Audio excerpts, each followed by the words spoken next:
Hello বন্ধুরা, আজকে চটজলদি দুপুরের মেনু খুব সিম্পল আর খুব টেস্টি। এদিকে দুটো ডিম ফাটিয়ে নিয়েছি আর স্বাদ মতো লবণ দিয়ে দিয়েছি। এরপরে ভালো করে ফেটিয়ে নিচ্ছি। এরপরে একটা পেঁয়াজ কেটে দিয়েছি।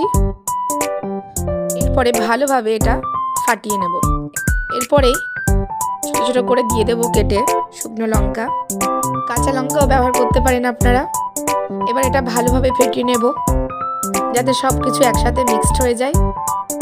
আর একটা কথা বলে রাখি, যত বেশি ডিম ফেটিয়ে নেবেন তত কিন্তু খুব ফ্লাফি হয়। এরপরে কড়াইতে তেল দিয়ে দেব। আমার এদিকে ডিম ভাজা রেডি হয়ে গেছে। খুব সুন্দরভাবে ডিম ভাজা হয়েছে আর একটুখানি ফ্লাফিও হয়েছে। এবার এটা তুলে নেব। এবার ঝটপট আলু কেটে নেব, আলু ভাজা করব বলে।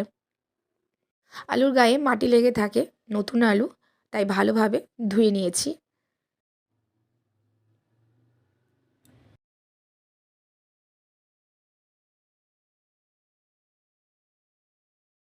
আমার আলু ছিলে জিরি করে আলু কাটা হয়ে গেছে। এবার এগুলো ভেজে নেব।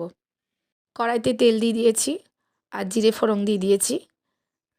অবশ্যই এটা কালো জিরে ফোড়ন। এবার আলুগুলো দিয়ে ভেজে নেব।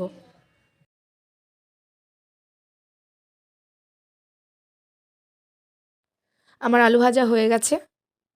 আর এদিকে আগে থেকে করে রেখেছিলাম ডাল, মসুরির ডাল পাতলা করে। কেমন লাগলো আজকেকার দুপুরের মেনু অবশ্যই কমেন্ট করে জানাবেন।